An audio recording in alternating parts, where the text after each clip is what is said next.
No wiem, nie robię vlogów. Dzisiejszy odcinek jest sponsorowany przez Oliwiera. Komentarz: czekam na ten 6. odcinek. No to się doczekałeś. Tylko że to nie jest do końca taki odcinek, jakiego każdy by się spodziewał, bo nie będę tutaj za bardzo mówił o kampie, nie będę mówił tutaj o tym, co robię, jak pracuję lub kiedy wyjeżdżam i co będę zwiedzał. Będę tutaj mówił o tym, dlaczego nie robiłem vlogów. Jako że jest sierpień i koniec wakacji, może zacznę od pytania, które pewnie gdzieś padło lub padnie. Hej Wiktor, jak oceniasz swoje wakacje?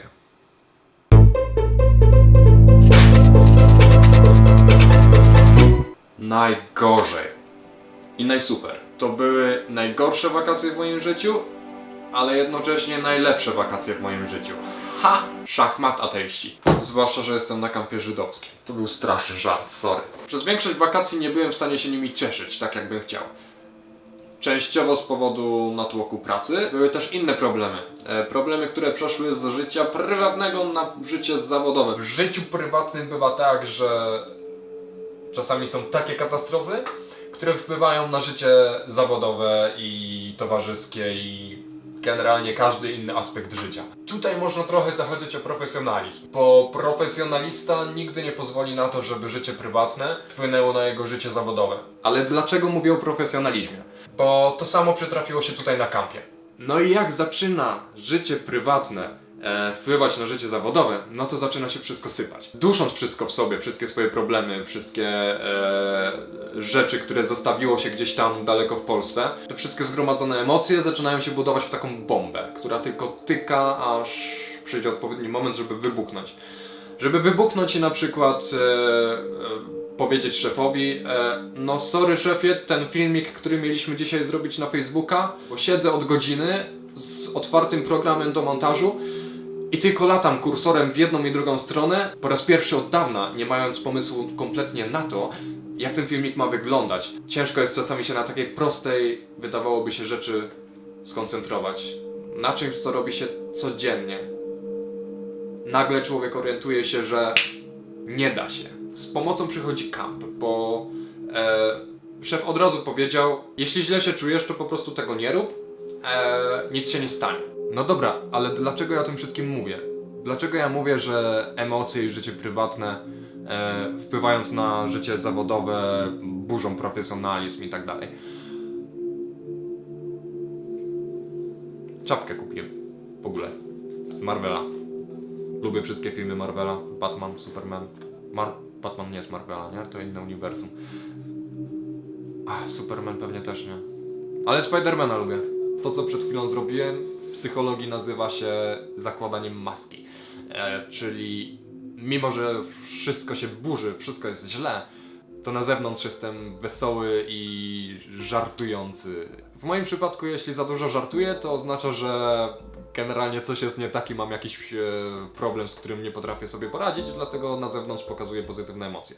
Nawet zostało przeprowadzone badanie, które naprawdę dowiodło, że mając nawet najgorszy dzień, wystarczy, będąc w pracy, pójść do toalety, przed lustro i zacząć się uśmiechać do tego lustra, spróbować się śmiać. Spowoduje to, że naprawdę wewnątrz organizm będzie te pozytywne emocje wytwarzał. Ale czasami są takie momenty, że ta cała wiedza, to całe doświadczenie do niczego się nie przydaje. Można to po prostu zgnieść i wyrzucić. Jeśli powiedziałbym teraz, że ludzie to idioci, to po pierwsze bym miał rację, a po drugie bym nie miał racji. Bo nigdy nie można generalizować. To straszne, jak ludzie czasami traktują drugiego człowieka. Tylko że prawda jest taka, że mi nie jest przykro. Jeśli ktoś jest do mnie nie w porządku z jakiegoś powodu, ja za wszelką cenę staram się zrozumieć tą osobę. Staram się zrozumieć, dlaczego ktoś mnie o coś obwinia, albo dlaczego ktoś po prostu jest dla mnie niemiły. Każdy ma jakiś powód, ale nie każdy ci go zdradzi. Niektóre osoby nie znają nawet samego siebie na tyle, żeby zauważać błędy, które popełniają, albo to, jak traktują innych ludzi. Problem jest jedynie taki, że nie zawsze da się zrozumieć drugą osobę. Bo jeśli ty przez większość czasu musisz zastanawiać się, czy ta osoba mówi tobie prawdę, czy oszukuje ciebie, bo coś tam, bo powód, którego nigdy nie poznasz i może nawet ta osoba nie zna tego powodu. I dopóki jedna osoba nie zauważy, że wyrządza krzywdę drugiej osobie, i innym osobom, bo czasami to nie jest tylko tak, że ktoś się uwziął na tobie. Czasami to jest tak, że ta osoba traktuje wielu ludzi tak samo. Mówi o zaufaniu, ale z drugiej strony tobie nie ufa i w sumie koniec końców okazuje się, że ty nie ufasz tej osobie, no bo jak? Prawda jest taka, że miałem kilka złych dni na kampie, ale miałem jeden naprawdę zły dzień. Dosłownie to był piątek. Wszystkie nagromadzone emocje, tworząc taką bombę tykającą z zegarem, wybuchły. Ja nie byłem w stanie już dłużej udawać, że wszystko jest ok. Zauważyło to połowę osób z zarządu kampu, czyli tak zwanego upper staffu. Widzimy, że coś jest nie tak, jak ci możemy pomóc. Każdy ma na kampie złe dni. Najczęściej tutaj to jest określone jako homesick, czyli tęsknota za domem. No prędzej czy później przychodzi taki dzień, że mamy crash, po prostu głową o ścianę. I nie, wcale nie chodzi o to, że łosoś jest niedobry, jest bardzo dobry i tani. Polecam łososia w USA. Jedyna osoba, z którą nie chciałem rozmawiać, to mój kierownik. Porozmawiałem z inną osobą z upper staffu. I nie dość, że ta kierowniczka już mi pomogła, jakby rozmawiając ze mną, pocieszając mnie, to jeszcze powiedziała: słuchaj Wiktor, musisz porozmawiać jeszcze z tą osobą i z tą osobą. Będą wiedziały lepiej niż ja, jak pomóc ci rozwiązać problemy, z którymi się borykasz. Wchodzą do pokoju, w którym rozmawialiśmy i wielkie zdziwienie. Tak, zdziwienie pomieszane z przerażeniem.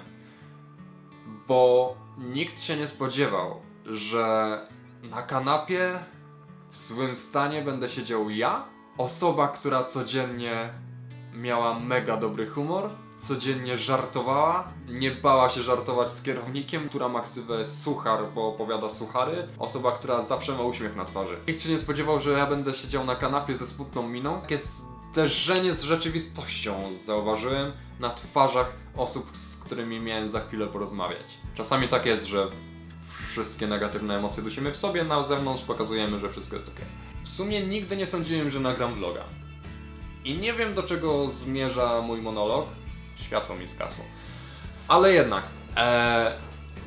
jeśli chociaż z jednym zdaniem się utożsamiasz, to znaczy, że moje doświadczenia nie poszły na marne i może rozwinę temat w przyszłości. Koniecznie zostaw komentarz albo wyślij mi wiadomość prywatną. Mój Snapchat bwiktor, mój Facebook wiktor.be. Jeśli masz jakieś sugestie albo po prostu chcesz powiedzieć, że jestem idiotą i hate, wiesz gdzie uderzasz. Nie mam żadnego w sumie jingla na pożegnanie, ale w sumie już mam. W kinematografii istnieje coś takiego jak klaps filmowy. Jest używany do tego, żeby synchronizować dźwięk z mikrofonu z dźwiękiem z kamery. To jest w sumie w moim życiu i zawodowym, i prywatnym bardzo dobry znak. Dziękuję, do widzenia, cześć, siema! Tada! To mi przypomniało o filmie Now You See Me 2, gdzie Daniel Radcliffe grał prezesa mafii i jednocześnie był magikiem i powiedział tada! Ta-da! Please come in, come in. So happy to be working with you.